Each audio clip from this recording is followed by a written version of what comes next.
নবীজি বলেন পৃথিবীতে তিনটা জায়গায় যদি কেউ অর্থ খরচ করে ওর জবাব দেওয়া লাগে না। এক নম্বরে কোরআনের প্রচারে যদি কেউ টাকা পয়সা খরচ করে। আজকে এখানে কোরআনের প্রচার হবে এই জন্যে, নাকি অন্য কারো প্রচার করার জন্য এসেছি আমরা? কোরআনে কারিমের প্রচার হবে, প্রসার হবে, কোরআন মানুষ বুঝবে, শুনবে, কোরআনের জমিনে কায়েম হবে। এ কারণে আমরা এই আয়োজনে ইনভলভ হয়েছি। এই আয়োজনের সাথে আমরা একত্রতা ঘোষণা করছি। সুতরাং কোরআনের জন্য যে টাকা, আপনার 2টা টাকাও যদি খরচ হয় কোরআনের প্রচারে, কিয়ামতে ওই 2 টাকার হিসাব আল্লাহর কাছে দেওয়া লাগবে না, আলহামদুলিল্লাহ। দ্বিতীয় নম্বর, যারা পরিবারস্থ লোকদের জন্য খরচ করে, এই জায়গায় অনেক মানুষকে কৃপণতা করতে দেখা যায় না। বাইরে তো টাকা ভালোই ওড়ান, নিজের স্ত্রীর জন্য, মা বাবার জন্য, ছেলে মেয়ের জন্য, ভালো থাকার জন্য যদি আপনার বৈধ উপায়ের টাকা খরচ করেন, ওই টাকা কিয়ামতে আল্লাহর দরবারে হিসাবের বাইরে থাকবে। সুবহানাল্লাহ। 3 নম্বরে, যারা জিহাদের ময়দানে কাজ করে, নিজে যদি যেতে না পারেন, যারা করবে এ জমিনে দিন কায়েমের জন্য চেষ্টা, তাদের জন্য যদি আপনি খরচ করেন, ওই টাকার হিসাব দেওয়া লাগবে না। বাংলাদেশে এখন আমার মনে হয় সবচাইতে বড় জিহাদ জ্ঞানের জিহাদ। জ্ঞান অর্জন করা লাগবে আমাদের প্রত্যেককে। দল মত নির্বিশেষে প্রতিটি মানুষ যদি আমরা জ্ঞানী হতে পারি। আর পৃথিবীর আসল জ্ঞান আল্লাহ কোরআনে দিয়েছেন। কোথায় দিয়েছেন বলেন তো? এই কোরআন কেন্দ্রিক জ্ঞান যদি আমাদের অর্জন হয়, এই জিহাদে যারা শরীক হচ্ছেন বিভিন্ন কায়দায়, আজকের যেহেতু এটা মাদ্রাসা, এখানে কোরআনের জ্ঞান শিক্ষা দেওয়া হয়, এর সাথে জড়িত থাকবেন। কিয়ামতের দিন আল্লাহ মানুষের গোপন কিছু অনুসন্ধান করবেন। আল্লাকা সিররুন ইনদাল্লাহ বাইনাকা আনতা ওয়া বাইনাল্লাহ, আল্লাকা সাদাকাতুন তাখফা লা ইয়ালামুহা ইল্লাল্লাহ। তোমার এমন কিছু আছে যে কিয়ামতে কেউ জানে না, শুধু তুমি আর আল্লাহ ছাড়া। এরকম কোন গোপন সাদাকা দান, গোপন কোন কাজ আছে, গোপনে এমন মানুষের কোন উপকার করেছিলে যে কেউ জানে না, শুধু আল্লাহ জানে। কিয়ামতের দিন ওইটা বিশাল আকারে তোমাকে আল্লাহ দেখাবে। যেন দুনিয়াতে গোপনে এমন কিছু করা দরকার, কারোর সাথে যেন অন্তত শেয়ার না হয়, সম্পর্ক না হয়, এটা শুধু মালিক আর আপনি জানবেন। রাতের বেলা 2-1 দিন উঠে একটু সেজদা দিয়ে, গভীর রজনীতে দুনিয়া সব যখন ঘুমিয়ে যায়, ওই 1-2 মিনিট 1.5 মিনিট না, অন্তত 20-25 মিনিট, আধা ঘন্টা একটা সেজদা দিয়ে রাখবেন। যদি ভেতর থেকে কিছু আসে, আপনার ভেতরের কোনো কথা যদি মন থেকে বলতে পারেন আল্লাহর কাছে, চোখের পানি ফেলে দিয়ে, আমার মনে হয় মাস্ট বি এটা আল্লাহ কবুল করবে। আর একটা অনির্বাচন শোক আপনাকে আল্লাহ আলাদা ভাবে দেবে, ওটা দুনিয়ায় কোনো জায়গায় পাওয়া যাবে না। বাচ্চারা, এই যে ছোট ছোট পাখির বাচ্চা দেখবেন, মুরগির বাচ্চা, সিল বা কাক থেকে ছো মারা যাদের স্বভাব আছে, তাদের কাছ থেকে যখন বাচ্চারা বাঁচতে চায়, আমরা দেখি মা পাখিটা এভাবে নিজের ডানাকে বিছিয়ে দেয়, এরপরে ফল করে দেয়। আল্লাহ তাআলা এই যে এখন আমরা হেলিকপ্টারে আসলাম, এরও তো ডানা আছে, এর 4টা ডানা আছে, প্লেনেরও ডানা আছে, আমাদের মানুষের আছে হাত। আর আল্লাহ কোরআনে দিয়েছেন জানাহুন, মানে ডানা। তা আমাদের তো ডানা হয় না, আমাদের হাত হয়।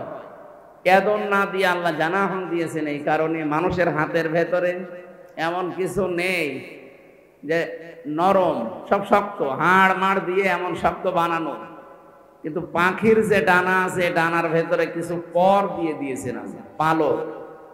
এত মোলায়েম, এটা এত সফট, এত কোমল, এত নরম, একটার সাথে আর একটা মিলে যখন যায়, ওর নিচে বাচ্চারা যখন অবস্থান নেয়, তখন একটা কিচির মিচির আওয়াজ দেয়, কারণ এই পলকের সাথে আর একটা পলক লেগে যায়, পালক, তখন নিচে একটা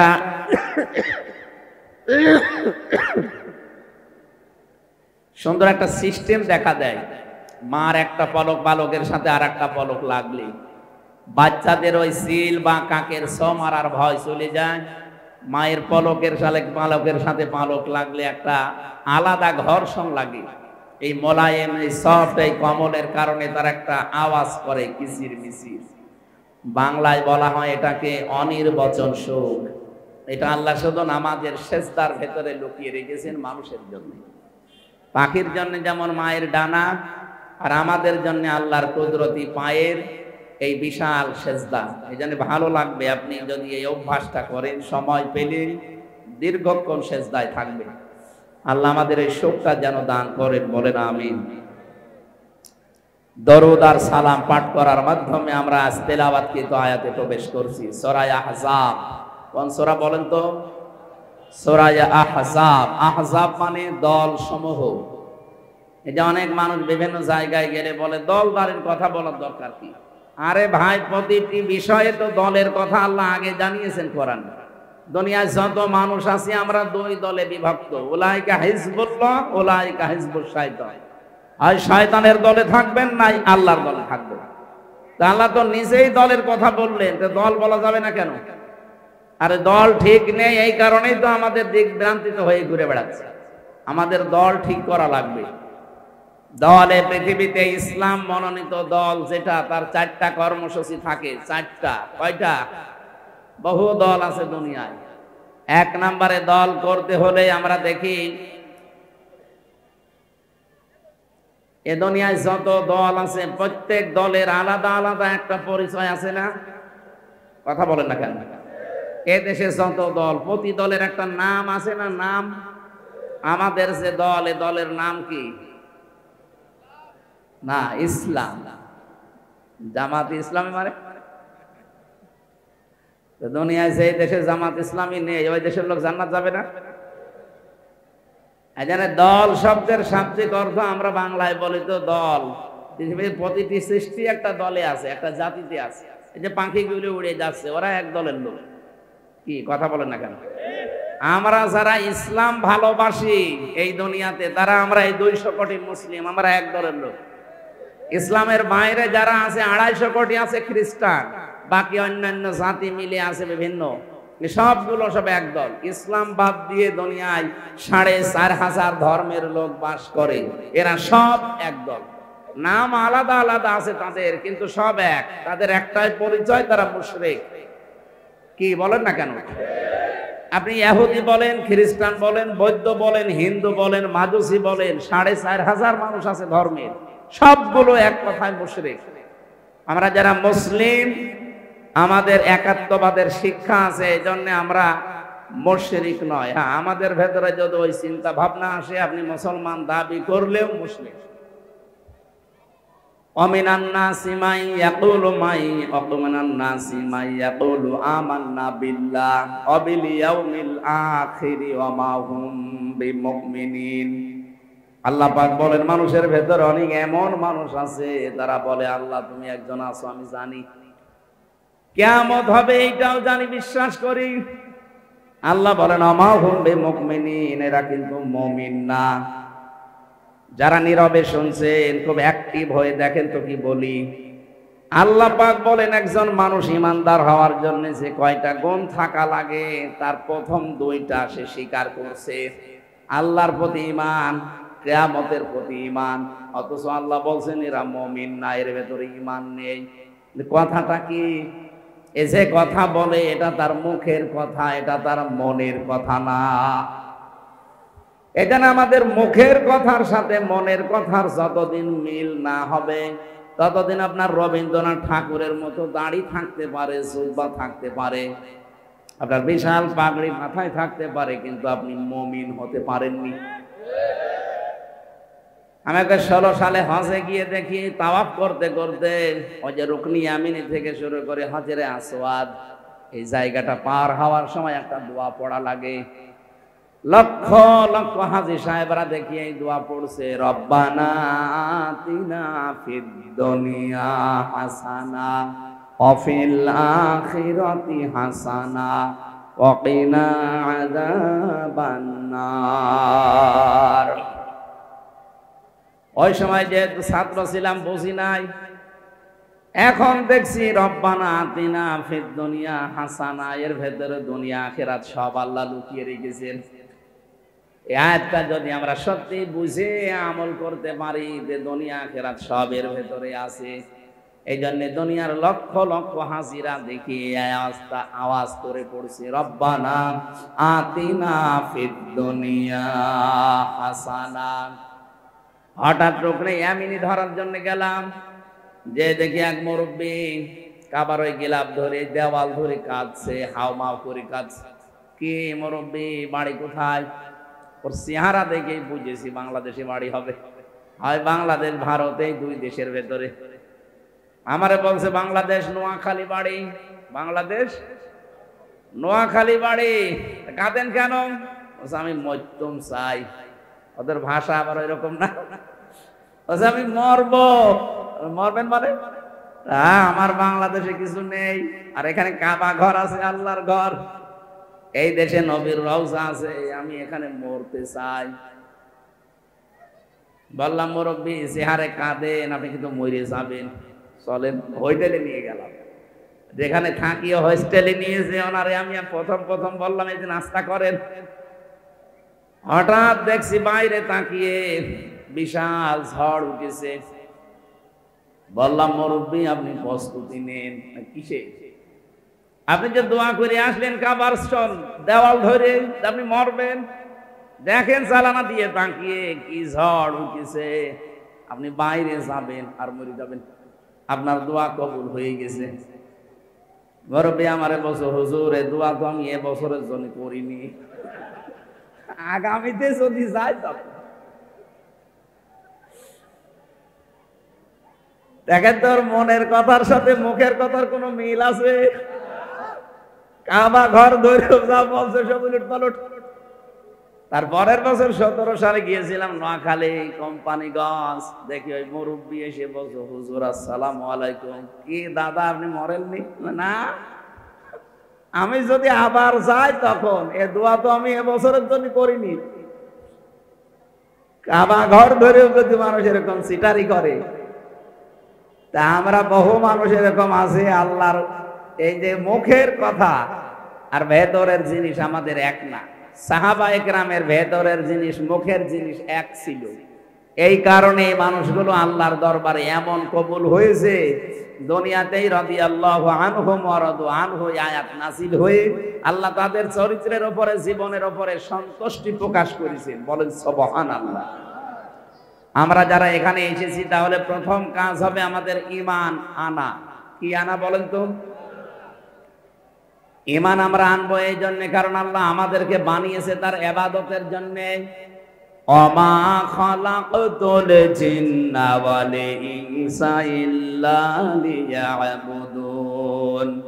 মানুষ আর জিন বানালাম আমার ইবাদতের জন্য। আমাদের কাজ হবে ইবাদত করা। ইবাদতের আগে একটা কাজ হবে ঈমান আনা। ঈমান আনার আগে আরেকটা কাজ আছে, কি বলেন? হ্যাঁ,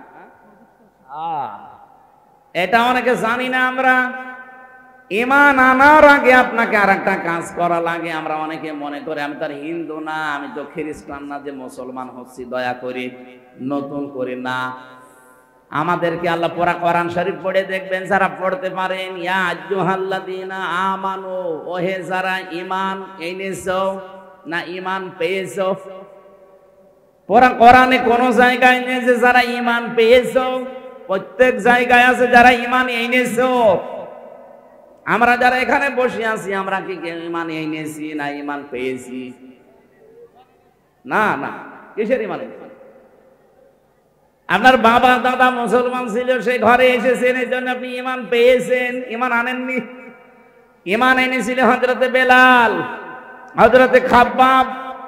ঈমান যারা এনেছিল তাদের জীবনের দিকে তাকান, কত কষ্ট করে তারা ঈমানটা ধরে রেখেছিল। আমরা ঈমান পেয়েছি, এই জন্য আমাদের কাছে দাম নেই। একজন 1000 টাকা দামের শাল দিয়ে 200 টাকার স্যান্ডেল মুছতেছে। ডাক দিয়ে বলে তুমি কি পাগল? শালের দাম 1000 টাকা আর স্যান্ডেলের দাম 200 টাকা। লোকটা বলে আমি পাগল না, কারণ এই স্যান্ডেল আমার নিজের টাকা দিয়ে কিনা, আর এই শাল আমার বাবা দিয়েছে। বাবার 1000 টাকার মূল্য ওর কাছে নেই, ওর 200 টাকার দামই বেশি। সাহাবায়ে কেরাম ঈমান পেয়েছিলেন না এনেছিলেন? আর আমরা পেয়েছি। এজন্য আমাদের প্রথম কাজ হবে, যেহেতু আল্লাহ ইবাদতের জন্য বানালেন, এটার আগের কাজ ঈমান আনা। আর ঈমানের আগে আরেকটা কাজ আছে, সেটা তাগুত ছেড়ে দেওয়া। সূরা বাকারা ৩ নাম্বার পারার প্রথম নাম্বার পৃষ্ঠার ১২ নাম্বার লাইনের ২৫৬ নাম্বার আয়াতের মাঝের অংশে আছে, ফামাইয়াকফুর বিত্তাগুতি ওয়া ইউমিন বিল্লাহ। কোন মানুষ যদি ঈমান আনতে চায়, তার প্রথম কাজ হচ্ছে তাগুত ছেড়ে দেওয়া। কথা বলেন না কেন? আপনি এ পর্যন্ত বোঝেননি, কিন্তু আন্দাজে ঠিক বললেন। সত্যি যদি কেউ ঈমান আনতে চায়, তার আগে এই কাজটা মাস্ট বি, তাকে করাই লাগবে। না করলে তার ঈমানের কোনো দাম নেই। এর পরের শব্দে দেখেন, আল্লাহ বলেন ফামাইয়াকফুর বিত্তাগুত ওয়া ইউমিন বিল্লাহ। তাগুত ছেড়ে দিয়ে যদি ঈমান কেউ আনতে পারে, ফাকাদ ইসতামসাকা বিল উরওয়াতিল ওয়াসআ, সে এমন একটা মজবুত অবলম্বন ধারণ করেছে, লা ইনফিসামা লাহা, কখনো এটা ছেড়ে যাবে না। আমরা আজ বাংলার বহু মানুষ, অনেক পীর সাহেব পর্যন্ত তাগুত ছেড়ে না দিয়ে ঈমানের দাবি করে। এমনি ঝড় একটু উঠলে ঈমান চলে যায়। এই কথা বোঝে না? বোঝেননি? আপনি ঈমান আনতে হলে আগে তাগুত ছাড়া লাগবে, এটা আল্লাহর ঘোষণা। আপনি তাগুত না ছেড়ে যদি ঈমান আনেন, সত্যি কথা বলছে, ওই ঈমান থাকবে না। একটু ঝড় উঠলে ঈমান নষ্ট হয়ে যাবে। এদেশে যারা সত্যি তাগুত ছেড়ে দিয়ে ঈমান এনেছে, আপনি তাদের জীবনের দিকে তাকান তো, আপনি রাজনীতির গন্ধ খুঁজবেন না।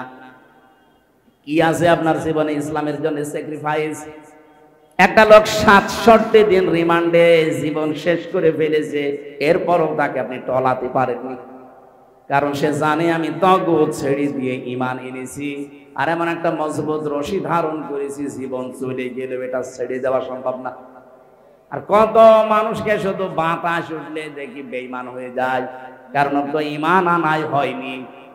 কি বলেছি আপনি হয়তো বুঝে ফেলেছেন, এরপরও যদি না বোঝা ভান করে থাকেন, এদিকে আসেন, আসেন, আপনাকে ঝড়ি কোদাল দিয়ে বোঝাচ্ছে। কোরআন শরীফ দিয়ে, হাদিস শরীফ দিয়ে হবে না, বুখারী শরীফ হবে না, বাকারি শরীফ লাগবে। কথা আমি অল্প বলছি, আমার মনে হয় সব কথা এর ভেতরে এসে গেছে। আপনার ঈমান আনতে হলে আগে তাগুত ছাড়া লাগবে। এখন তাগুত কি এইটাই জানেন না? তাগুতের প্রথম অর্থ শয়তান। কি বললাম? বলেন বলেন। শয়তান আগে ছাড়া লাগবে। প্রশ্ন আসতে পারে, শয়তান পাবো কোথায়? শয়তান নেই। শয়তান যে কাজ কারবার গুলো করে, ওইটা কেউ যদি দুনিয়ায় করে, মনে করবেন ওইটাই শয়তান। কারণ মিনাল জিন্নাতি ওয়ান নাস, জিনের ভেতরেও যেমন শয়তান আছে, মানুষের ভেতরেও। কথা বলেন না কেন? শয়তানের কাজ ৭টা। কয়টা?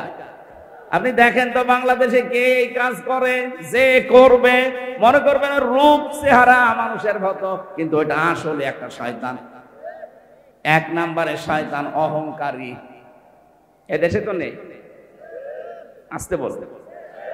হাসিনার পতন হওয়ার পেছনে যতগুলো কারণ, তার প্রথম কারণ এই যে আমাকে কেউ ফেলতে পারবে না। এই অহংকার এটাকে ফেলে দিয়েছে। এটা ছিল শয়তানের স্বভাব। ক্বালানা খায়রুম মিনহু খালাকতানি মিন নার ওয়া খালাকতাহু মিন তিন। ও প্রথমে আল্লাহর কাছে আর্গুমেন্ট পেশ করেছে, অহংকার করে, যে আমারে তুমি আগুন দিয়ে বানিয়েছো আর ওইটা বানিয়েছো মাটি দিয়ে, আমি ওর চাইতে ভালো। এই যে ওর চাইতে আমি ভালো, এই চরিত্র যাদের ভেতরে আছে, এটা একটা শয়তানের স্বভাব। বাংলাদেশে যাদের ছিল, মনে করবেন এগুলো নির্ভেজাল টাটকা শয়তান, এখন আর নেই। দ্বিতীয় নম্বর শয়তানের চরিত্র হচ্ছে, শয়তান অপচয় করে। ইন্নাল মুবাদ্দিরিনা কানু ইখওয়ানাশ শায়াতিন। এই পৃথিবীতে শয়তান অপচয়কারী। যারা অপচয় করে এরা শয়তানের ভাই, আর শয়তান আল্লাহর প্রতি অকৃতজ্ঞ। এবার আসেন আয়াতের ব্যাখ্যায়। আল্লাহ পাক শুধুমাত্র ফতোয়াটা দিয়েছেন, বানি ইসরাইলে শেষ করে দেয়নি। নিজের জীবনে তিনি দেখিয়েছেন, নিজের সৃষ্টির ভেতরে তিনি দেখিয়েছেন সানুরিহিম আয়াতিনা ফিল আফাকি ওয়া ফি আনফুসিহিম হাত্তা ইয়াতাবায়্যানা লাহুম আন্নাহুল হক। হামিম সাজদার শেষের দিকে আল্লাহ জানিয়েছেন অতি শীঘ্রই আমার এই দিক দিগন্তে, এই সৃষ্টিতে এবং তোমার নিজের এই 3.5 হাত বডির ভেতরে এমন কিছু আমি আল্লাহ দেখাবো যতক্ষণ প্রমাণ না হয়, প্রকাশ না হয় যে আমি আল্লাহ সত্য। অফি আনফুসিহিম এই শব্দের ব্যাখ্যাটা বলছি এবার। আল্লাহ যে নিজে অপচয় করেন না, শুধু ফতোয়া দিয়েই শেষ করেছেন তা না, তিনি দেখিয়েছেন আমাদের এই শরীরের ভেতরে। আপনি কম্পিউটার পেছনে সেট করেন, আমি আপনাকে দেখাতে পারবো যে আল্লাহ অপচয় করেন না। আমরা যে খাবারগুলো খাই, এটা দিয়ে পিত্ত রস তৈরি হয়, খাবারের নির্যাস দিয়ে কিছু টয়লেট হয়, কিছু প্রসাব হয়, কিছু রক্ত হয়, কিছু বীর্য হয়, আর কিছু এই গুরুত্বপূর্ণ রস তৈরি হয়। এইটা দিয়ে মানুষের খাবারগুলো হজম হয়। এই জন্য যতক্ষণ পেটে খাবার থাকবে ওই রসগুলো ফোঁটা ফোঁটা পড়তে থাকবে। খাবার যেই থাকবে না পেটে, অটোমেটিক আল্লাহ বন্ধ করে দেবে। আল্লাহ বোঝাতে চায় আমি অপচয় করি না, অপচয়ের বিরুদ্ধে আমি শুধু ফতোয়া দিয়ে শেষ করি নাই। আপনি দেখেছেন কত সূক্ষ্ম বিষয় যিনি অপচয় করেন না, অথচ সারা পৃথিবীতে 257 রাষ্ট্র, 57টা মুসলিম রাষ্ট্রের আমি অধিকাংশ জায়গায় ঘুরেছি। বাস্তবতায় দেখছি এই পৃথিবীতে মুসলমানদের ভেতরেও অপচয় অনেক বেশি। উন্নত রাষ্ট্রের নাম বলা হয় যে সমস্ত জায়গায় মুসলিম যারা এত অপচয় করে, যদি অপচয় না করে ওইগুলো একটু আমাদেরও দিত, মুসলিম বিশ্ব গরিব যেগুলো দাঁড়িয়ে যেত। বাংলাদেশে যারা অনেকে অপচয় করে, এই যে টিস্যু বক্স এখানে আছে, আমার পকেটে একটা বিমান থেকে আমি নিয়েছিলাম, ওইটা দিয়ে আমার কাজ সব হয়ে গেছে। আমি যদি বিনা কারণে 2-3টা টিস্যু নিয়ে বেকার এগুলো আন্দাজে ফেলে দেই, এটা অপচয় না? যদিও কিছুই মনে হচ্ছে না, কিন্তু এইটাও তো অপচয়। মানুষের শরীরের অপচয় আছে, পরিবারের অপচয় আছে, সমাজের অপচয় আছে, রাষ্ট্রের অপচয় আছে, সব জায়গায় অপচয় রোধ করা দরকার। নাই তো আপনি কখন শয়তানের ভাই হয়ে যাবেন আপনি টেরও পাবেন না। শয়তানের 8টা কাজ বলে আমি শেষ করছি। শয়তান যৌনতা ছড়াতে ভালোবাসে, কথা বোঝে। আদম আর হাওয়াকে জান্নাত থেকে বের করে দেবে, ওর প্রধান উদ্দেশ্য এটা ছিল না। ওর প্রথম উদ্দেশ্য ছিল কি করে তাদের লজ্জা স্থান উলঙ্গ করা যায়। এই জন্য শয়তান হচ্ছে যৌনবাদী, ও যৌনতা ছড়াতে ভালোবাসে। আজ নিজের বউ দিয়ে, মেয়ে দিয়ে, বেটার বউ দিয়ে যারা অশ্লীলতা, বেহায়াপনা, যৌনতা ছড়াতে ভালোবাসেন, আপনি বিশ্বাস করতে পারেন যে আপনাকে শয়তান দখল করে ফেলেছে। এখন যদি ওসি সাহেব বাড়ি যেয়ে ওনার স্ত্রীকে সালাম দেয়, আর স্ত্রী যদি সালামের জবাব না দিয়ে বলে শুকুরের বাচ্চা, না রাগ হবে? এই জবাব দেন না কেন?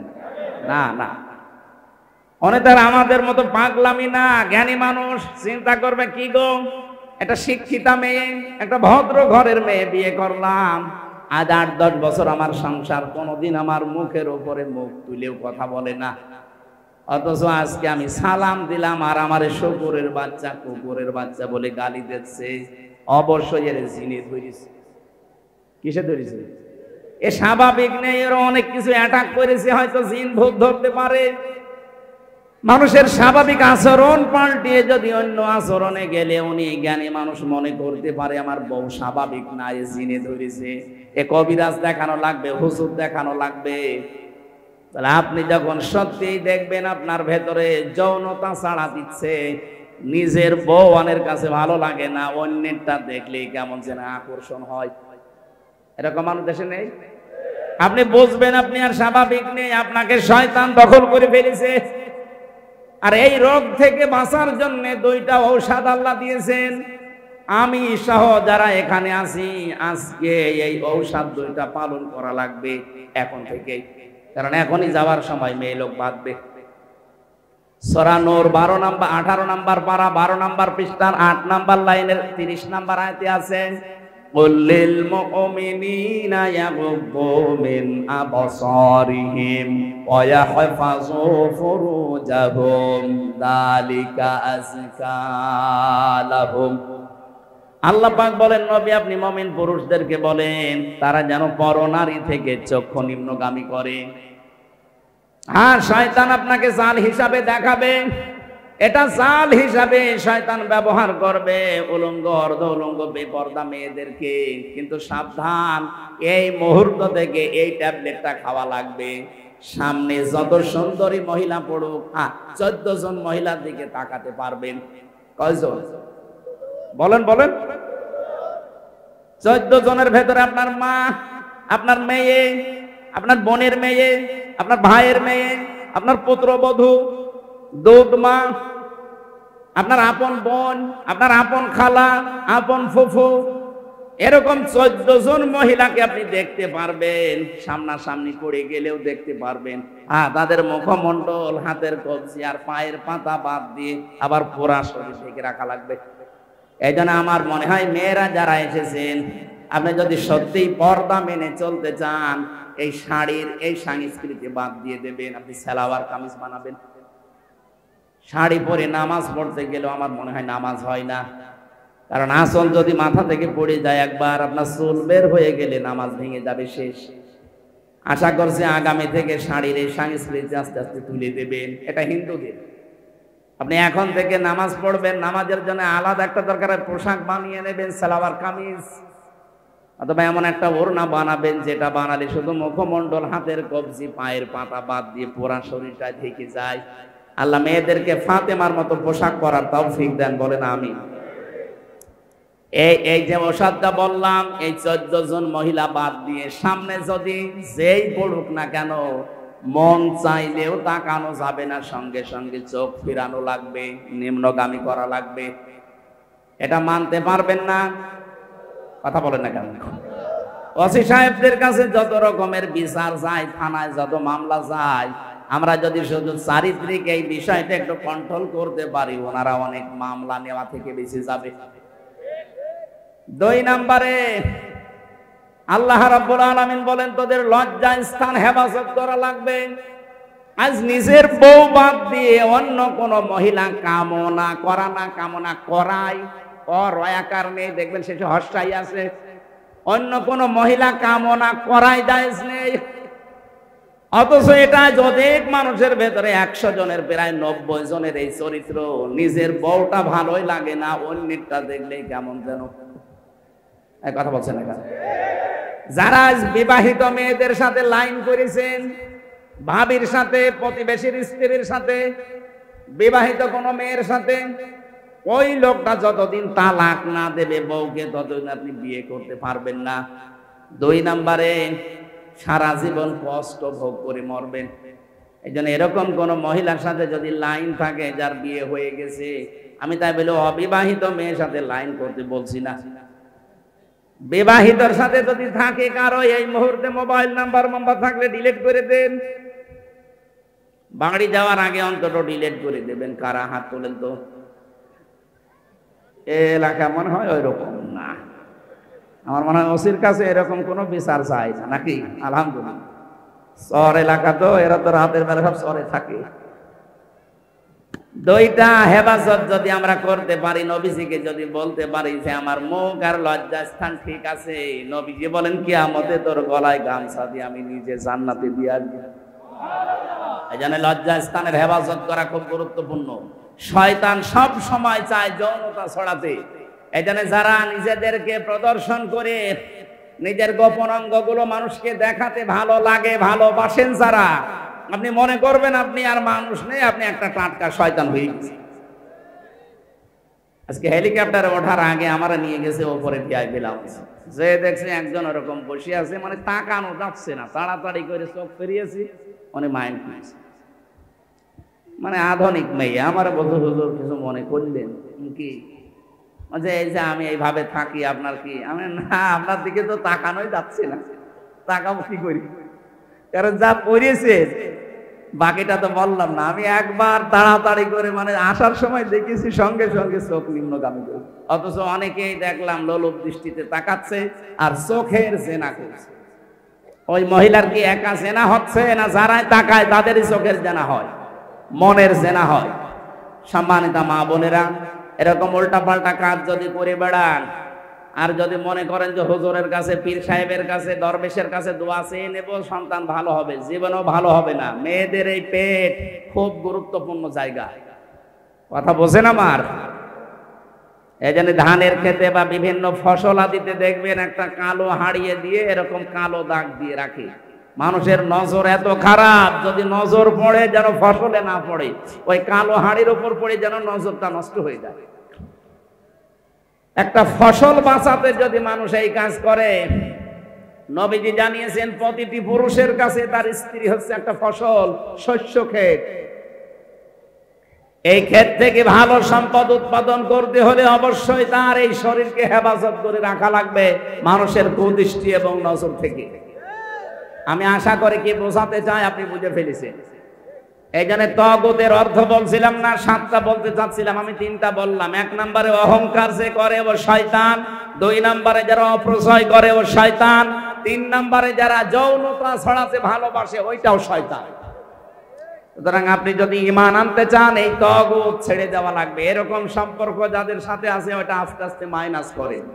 2 নম্বরে তাগুত মানে মানুষের তৈরি করা আইন। বাংলাদেশে যারা মানুষের তৈরি করা আইন কানুন প্রতিষ্ঠা করতে চান, আপনি বিশ্বাস করতে পারেন আপনি শয়তান। এই কথা বলেন না কেন? আলা লাহুল খালকু ওয়াল আমরু, এই দুনিয়া বানিয়েছেন যিনি, হুকুমও চলবে তার। সুতরাং আল্লাহর হুকুম বাদ দিয়ে অন্য কোন হুকুম যদি এখানে কেউ জারি করতে চান, সে যত বড় দরবেশ দাবি করেন, আপনি বিশ্বাস করতে পারেন আপনি তাগুত। আপনার এখনো ঈমান আনাই হয়নি, আপনার তো ইবাদত বন্দেগী পড়ে মরুগা। আল্লাহ আমাদের হেফাজত করুন। ঈমান আনার আগে আমরা যেন তাগুত ছেড়ে দিতে পারি। এরপরে ঈমান এনে দেখেন, দুনিয়া একদিকে, আপনি একা একদিকে থাকবেন, তারপরেও কেউ টলাতে পারবে না। আর এটা আমরা না এনে একেবারে ঈমানের সেরকম বিশাল কিছু দেখায় যে আমি ঈমানদার, অথচ তাগুত ছাড়ে নাই। এই কারণে আমরা দেখি মানুষগুলো বাতাস উঠলে বেঈমান হয়ে যায়। আপনি একটু চিন্তা করে দেখতে পারেন যে বাংলাদেশের জাতীয় মসজিদের একজন খতিব, সে পর্যন্ত একটা জালেমাকে কওমি জননী নাম দিয়েছে। তার ঈমানই আনা হয়নি, কারণ তাগুত ছেড়ে না ঈমান আনলে ওর ঈমান আনা হয় না।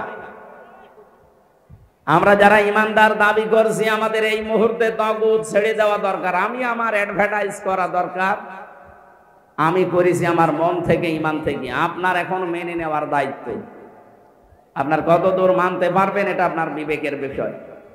সম্মানিত ভাইরা, সুতরাং আমরা ইবাদত বন্দেগী যেটা দিয়ে করব, এই পৃথিবীতে নির্ভরযোগ্য ইবাদতের কিতাব আল্লাহর কোরআন, আর কোরআনের ব্যাখ্যা নবীর হাদিস।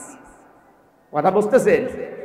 এই কোরআনে কারীমকে আল্লাহ রাব্বুল আলামিন বলেন, লাউ আনজালনা হাদাল কুরআন আলা জাবালিন লারাইতাহু খাশিআম মুতাসাদ্দিআম মিন খাশিয়াতিল্লাহ ওয়া তিলকাল আমসালু নাদরিবুহা লিন-নাসি লাআল্লাহুম ইয়াতাফাক্কারুন। বলেন আল্লাহু আকবার। এই কোরআন যদি আমি পাহাড়ের উপরেও নাজিল করতাম, পাহাড় ভয়ে কাঁপতে কাঁপতে ধ্বংস হয়ে যেত, ভেঙে চুরমার হয়ে যেত। পাহাড় পর্যন্ত ভয় পেয়েছিল আমার কোরআনে কারীম নাজিল করার কথা শুনে। এত ভারী, এত ওজনওয়ালা বিষয় আমি আল্লাহ পৃথিবীতে নাজিল করেছি। প্রতিটি বিষয়কে গ্রহণ করার জন্য নিচে যেটা থাকে তার একটা যোগ্যতা লাগবে। এই যে ছাদের উপরে যদি আজকে হেলিকপ্টারটা নামাতেন, এখানে আগে ইঞ্জিনিয়ার নিয়ে এসে যিনি বানিয়েছে এর ক্যাপাসিটি কতটুকু, কয় টন এটা নিতে পারে, এটা যেহেতু বড় হেলিকপ্টার, এই জন্য ওটার ওজন কমপক্ষে 15 টন। এই 15 টন এটা নেওয়ার মতো যোগ্যতা আছে কিনা, এর নিচে ওই রকম পাইলিং করা আছে কিনা, আগে ইঞ্জিনিয়ার নিয়ে এসে জিজ্ঞাসা করে নামতো।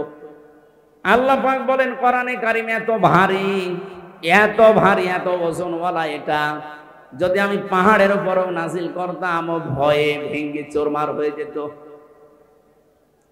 ইন্না আরাদনাল আমানাতা আলাস সামাওয়াতি ওয়াল আরদ, আমার এই আমানতকে যদি আমি আল্লাহ আকাশে দিতাম, জমিনে দিতাম, পাহাড়ে দিতাম, ফাবাইনা, প্রত্যেকেই বলেছিল না আমাদের কাছে দেবেন না, কারণ আপনার মুখের কথা এত ওজনওয়ালা, এত ভারী, আমরা পাহাড় শক্ত হতে পারি, আমরা আসমান জমিন বিশাল বিশাল আকাল আল্লাহর সৃষ্টি হতে পারে, কিন্তু এটা নেওয়ার মতো যোগ্যতা আমাদের নেই, আমরা অস্বীকার করলাম।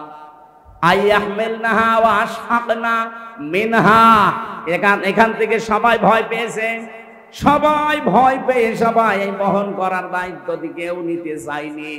আল্লাহ বলেন আইয়াহমিলনাহা ওয়া আশফাকনা মিনহা ওয়া হামালাহাল ইনসান, তো সর্বশেষ মানুষ এটা বহন করার জন্য আগ বাড়িয়ে গেছে যে আমাদেরকে দেন। ইন্নাহু কানা যালুমান জাহুলা, অবশ্যই মানুষ জুলুমকারী এবং অজ্ঞ। এই যে এই শব্দ দুইটার ব্যাখ্যা আমি আস্তে আস্তে আস্তে পড়ছিলাম সকালবেলা। এত বড় বিশাল আমানত আল্লাহ মানুষের দিতে চাইনি, কিন্তু মানুষ নিজে আগ বাড়িয়ে নিয়েছে। ও হামালাহাল ইনসান, ও হামালাহাল ইনসান, মানুষকে যেই বলেছি যে এটা নেবে, পাহাড় নেয়নি, জমিন নেয়নি, আকাশ নেয়নি, ও বলেছে আমাদের কাছে দিয়েছে। আমরা তো না বুঝে অজ্ঞতা বশত নিয়ে ফেলেছি, এখন এর ভার বহন করা যে কত কঠিন। কোরআনের ভার নেই, এক কথা বলে না কেন? নবীজি বলেন আমি উটের উপরে যখন বসেছিলাম, কোরআনে কারিমের আয়াত নাযিল হওয়ার সঙ্গে সঙ্গে উট মাটির ভেতরে দেবে যাচ্ছিল। এত ওজন, এত ভার, এটা বিশ্বনবীর নিজের শরীরে আমাদের মতো 40 জন হামজার শক্তি ছিল। কত বলেন বলেন? 40 জন হামজার শক্তি নবীর এক হাতের ভেতরে ছিল। এরপরও কোরআনে কারিমের আয়াত নাজিল হলে বিশ্বনবীর সঙ্গে সঙ্গে বসে পড়তেন, ঘেমে যেতেন, অস্থির হয়ে পড়তেন। কত ওজনওয়ালা এই সম্পদটা! আজ নবীজি নেই তামাম দুনিয়ায়, এখন আমরা 200 কোটির উপরে মুসলিম, আমাদের কাছে এটা একটা আমানাত। ইন্না আরাদনাল আমানাতা, অবশ্যই আমি আল্লাহ পেশ করতে চেয়েছি, দিতে চেয়েছি আমার এই আমানতকে। কোরআন কার আমানত বলেন তো? আরো জোরে বলেন। এ কোরআনে কারিমে আমানত হিসাবে বিশ্বের মানুষ যারা আমরা দাবি করি, আমাদের কাছে 6টা জিনিস চাই। আমাদের কাছে কোরআন চাই কয়টা জিনিস? 1 নম্বরে কোরআন আমাদের কাছে চাই আমরা যেন কোরআনে কারিমকে বিশ্বাস করি। ওয়াল্লাযীনা আমানু ওয়া আমিলুস সালিহাতি ওয়া আমিনু বিমা নুযিলা আলা মুহাম্মাদ।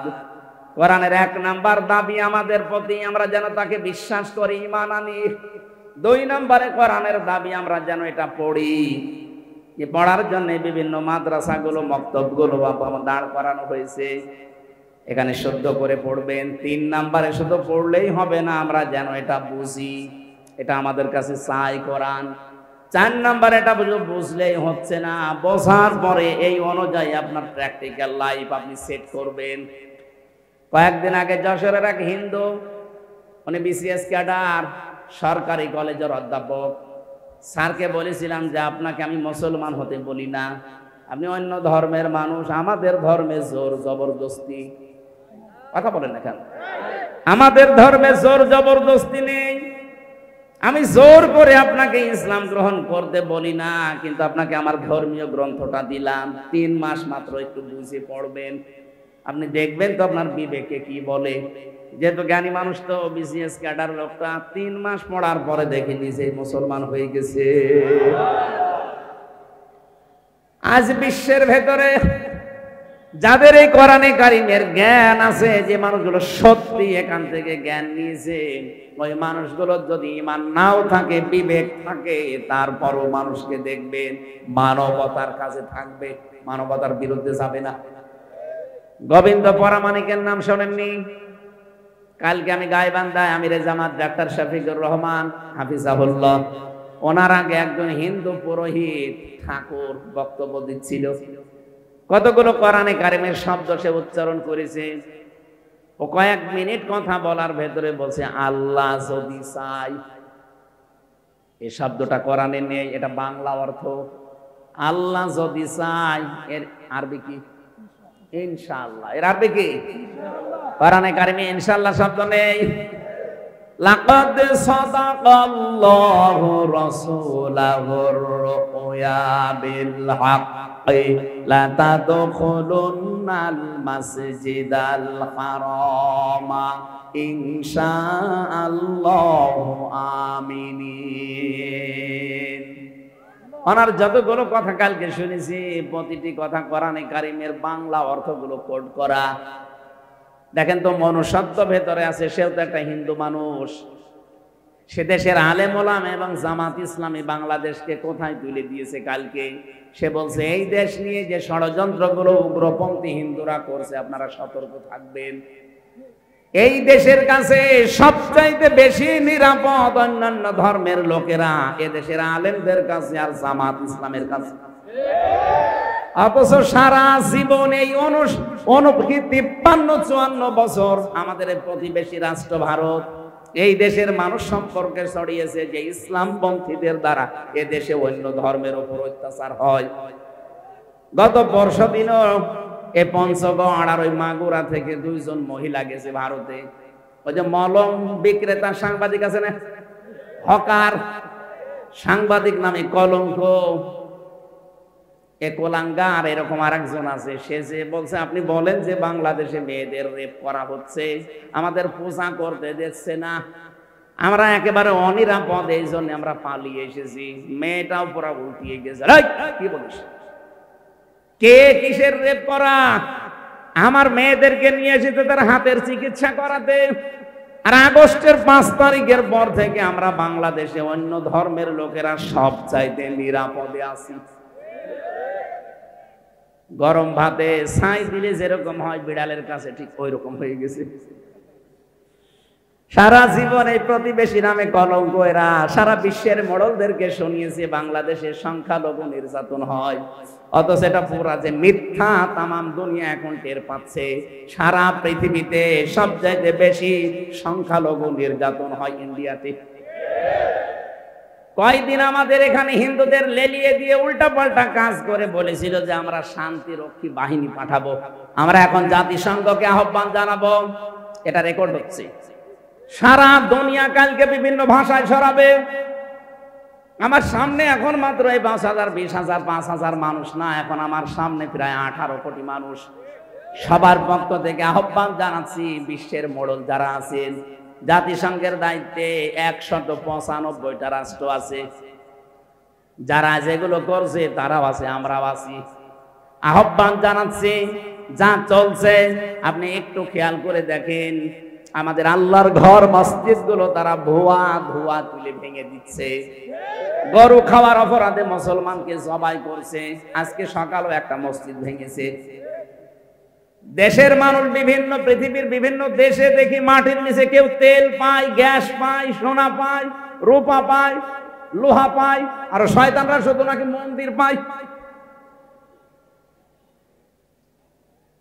আমরা এখন যদি বলি ঢাকার স্বামীবাগের ইসকন মন্দির, এখানে 500 বছর আগে এখানে মসজিদ ছিল, ভেঙ্গে মসজিদ বানাবো, কেমন লাগবে আপনার? আমরা হিন্দুদের বিরুদ্ধে না, কিন্তু ওই উগ্রপন্থী হিন্দু যারা, জঙ্গি যারা, তাদের বিরুদ্ধে। কথা বলেন না কেন? ওদের ভিডিও পেলে ছড়িয়ে দেবেন, বিশ্বের মিডিয়ায় ছড়ান। আমরা আহ্বান জানাবো জাতিসংঘকে, 200 কোটি মুসলমানের পক্ষ থেকে গরু খাওয়ার অপরাধে যেখানে হত্যা করা হয়, আমাদের আল্লাহর ঘরগুলো যেখানে ভেঙে দেওয়া হয়, সংখ্যালঘু নির্যাতন সবচেয়ে বেশি যেখানে হয়, আপনি শান্তিরক্ষী বাহিনী ভারতে পাঠান। কথা বলেন না কেন? আওয়াজ জোরে দেবেন যেন এটা একেবারে জায়গা মতো চলে যায়। আমরা চাই কিনা?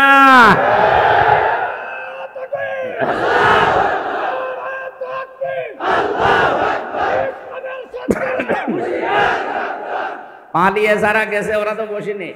আমি কয়েকদিন আগেও মালয়েশিয়া, সিঙ্গাপুর, থাইল্যান্ড সহ অনেকগুলো দেশে গিয়েছিলাম। যে হোটেলে উঠি দেখি 2টা শয়তান। কি গো, আগেই চলে এসেছি, হুজুর দোয়া করেন, আগেই চলে এসেছি। ওদের বেগম পাড়া, ওদের সাহেব পাড়া কোনো কাজে আসছে না। মালয়েশিয়ার যত সাহেব পাড়া সব তালা মারা। কারণ জানে যে এখানেও বাঙালি আছে, যদি এ ঘরে উঠি পিটিয়ে মেরে ফেলবে। নিজের বানানো সাহেব পাড়াও থাকতে পারেন না, বেগম পাড়াও থাকতে পারেন না, থাকেন হোটেলে। কয়দিন থাকবেন? যে কয়টা টাকা পয়সা কামাই করেছেন কয়দিন থাকবেন? উনি নাই পালিয়েছে বহু টাকা নিয়ে, 14টা সুটকেস নিয়ে পাঠিয়েছে, 14টা।